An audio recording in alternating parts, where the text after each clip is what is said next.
Hello, how are my fantastic fourth graders? Man, it's been a beautiful day today.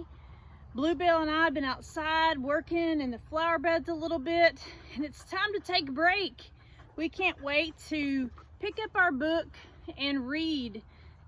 Brought my bench out here. It's a nice shady spot. The sun's starting to set a little bit, so I thought, man, this is a great time to pick up where we left off from yesterday. We're going to begin chapter 16 today. I'm going to back up just a little bit and read what we read yesterday.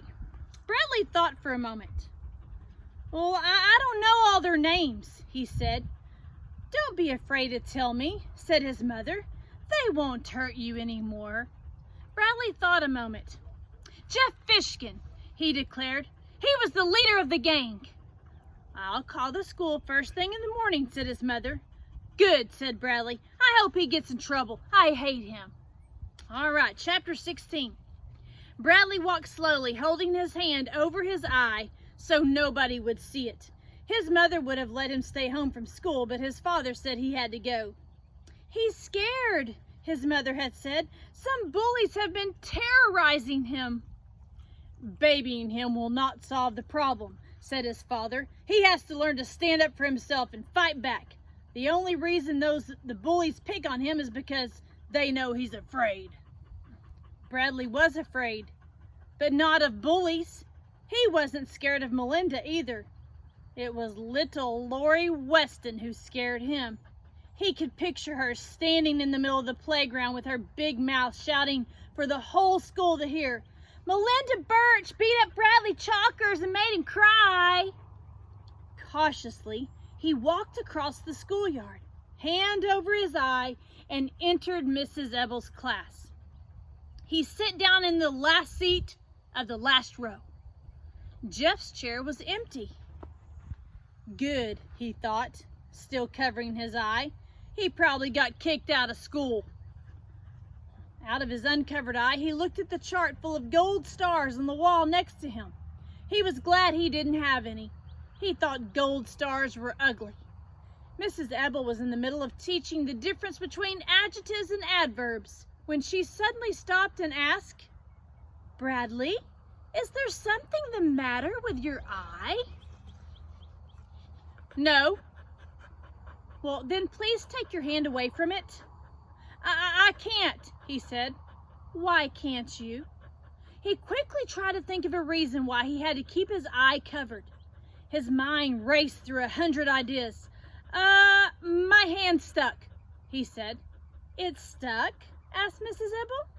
I was gluing something and got glue on my hand, and then I accidentally touched my face with my hand and it got stuck. Bradley, take your hand away from your eye.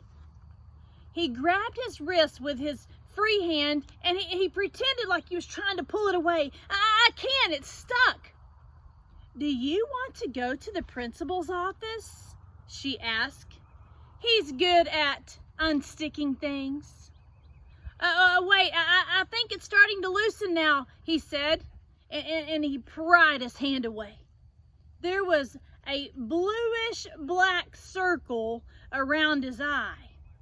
For a few seconds, nobody said anything. Then everybody started talking at once. What happened? Asked Mrs. Ebel, but then quickly said, oh, never mind. I don't want to know. She told the class to turn around and started again on adverbs and adjectives. Jeff walked in late. He said something to Mrs. Ebel and then sat down next to Bradley. Bradley looked the other way at the chart full of gold stars. Of all the stars, Jeff's were the ugliest. For once, he wished he sat in the front of the room. Then only Mrs. Ebel would have been able to see his face. Where he was, everyone could turn around and stare at him. All morning, Mrs. Ebel had to keep telling kids to turn around and face the front. When the bell rang for recess, he put his hand over his eye and hurried outside. He went to the far end of the playground where nobody would bother him. But the word quickly spread that Bradley Chalkers had a black eye, and kids kept wandering past him trying to get a peek. Melinda fights dirty, said Jeff, coming up behind him. She hit you when you weren't looking, and you couldn't hit her back because it's impolite to hit a girl. Right, said Bradley, turning around. I would have punched her face in, except it's impolite. Melinda probably told the whole school that she beat me up. She's so stupid. No, I don't think she told anybody. After you left, she asked me not to tell anyone what happened. She made Lori and Colleen promise not to tell too. Well, she's probably afraid I'll punch her face in, said Bradley. Probably, said Jeff. Then, this morning I was called into the principal's office. He thought I was the one who hit you. Well, what'd you tell him? Bradley asked. Jeff shrugged. I told him you're my best friend. The principal's stupid, Bradley agreed. Chapter 17. Jeff and Bradley ate lunch together around the side of the building where nobody would bother them. Jeff stood up. I'll be right back, he said. I have to go to the bathroom. Well, which one? Bradley asked. Boys, said Jeff. Oh, said Bradley, I'll wait for you here. It was a very long wait. Hey, Jeff, Robbie called as Jeff stepped out of the bathroom. Me? Asked Jeff. It surprised him because Robbie had always called him Fish Nose or Fish Brain. Come over here, said Robbie. A group of boys was with him. Jeff recognized some from his class, but didn't know them all. One of the boys had a basketball. Hi, Jeff, said Brian, a boy from his class. Hi, Brian, he replied. How's it going, Jeff? Asked Russell. It's okay. Hey, this is Jeff Fishkin, Robbie told the boys who weren't in his class. He's the guy who gave Chalkers that black eye. Way to go, Jeff, said one of the boys he didn't know. All right, Jeff, said another. Oh, man, would I have liked to have seen that. Man, when I saw Chalker's eye today, said Robbie, I just smiled. And then when I found out you got called to the principal's office, I thought, way to go, Jeff. You didn't get in trouble, did you, Jeff? Asked Dan. Jeff shook his head. Well, they probably gave him a medal, said Russell, laughing. The others laughed too. Do you like to play basketball, Jeff?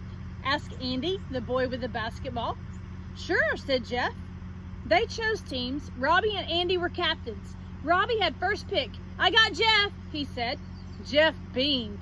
They played basketball for the remainder of the lunch period. Jeff's team won, but it was also the team with 5 players. The other team had only 4. Everyone told him he played a great game. I always wondered why a guy like you was hanging around with Chalkers, said Robbie. I guess it just took you a while to find out who your real friends were. Jeff smiled. These were the kind of friends he had back in his old school in Washington, D.C. Of course, it meant he couldn't be friends with Bradley anymore, but he shrugged. All right, guys, that finishes up chapter 16 and chapter 17. We will start reading with 18 tomorrow. It was great to hear from, I had a few shout outs today, several shout outs from Logan. It was great to hear from him today. I talked to Colton, I talked to Ava today, and can't remember, I think that was it. I hope I'm not leaving anyone out, but I appreciate you going into Google Classroom and making some comments on some things, and it's always good to hear from you. I hope you guys are doing well, and I hope to see you soon. I just keep having my fingers crossed that we're going to get to see each other in May. So anyway, take care. See you later.